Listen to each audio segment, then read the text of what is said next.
Hello everyone, it's Shane Kanto, your Wasteland reviewer, and I'm here to review The G, and this is a new crime thriller coming your way from writer-director Carl R. Hearn, and this film focuses on an aging woman played by Dale Dickey, who's very mysterious, has a violent and dark past, and her husband winds up having a horrible fate because of a corrupt guardian, and she seeks revenge while also trying to protect her granddaughter.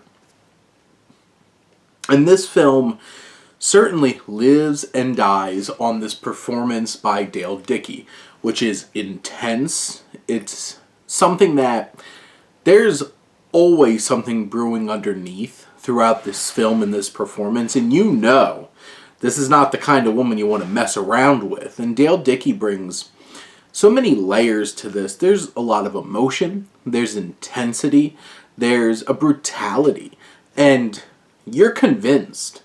And she's like a mama bear, ready to lash out.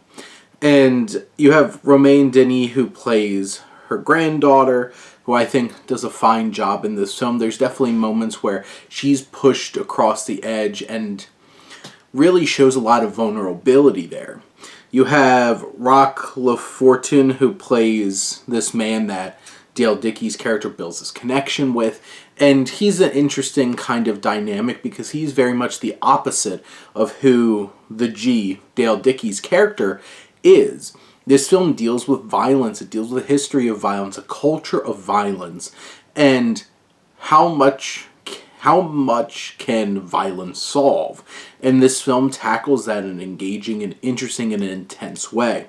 There's quite a few scenes in this film where there's white-knuckling tension, just gut punches of emotional moments and horrific occurrences.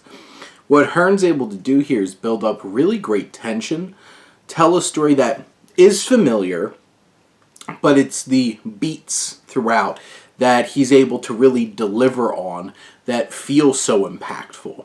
Because, yeah, this story of, like, aging person who has a whole violent history and you don't want to mess with, you know, a history of violence.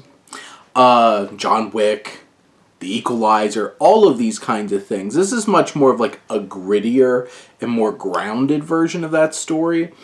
And I think Hearn's able to really capture that grittiness, that salt of the earth kind of cultural aspect that this film takes.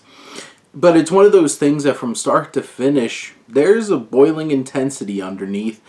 The antagonists are extremely overly simplified and just like more or less like mustache twirling evil guardian guy. But it's really the story, the journey of grandmother and granddaughter and what they have to go through to be able to get through this traumatic time and protect their own. And this film certainly is a really well-made, quality thriller with a fantastic central performance that is certainly worth a watch. But those are my thoughts on The G. Let me know what you think and let's talk some movies. But thank you as always for tuning in and supporting your Wasteland reviewer.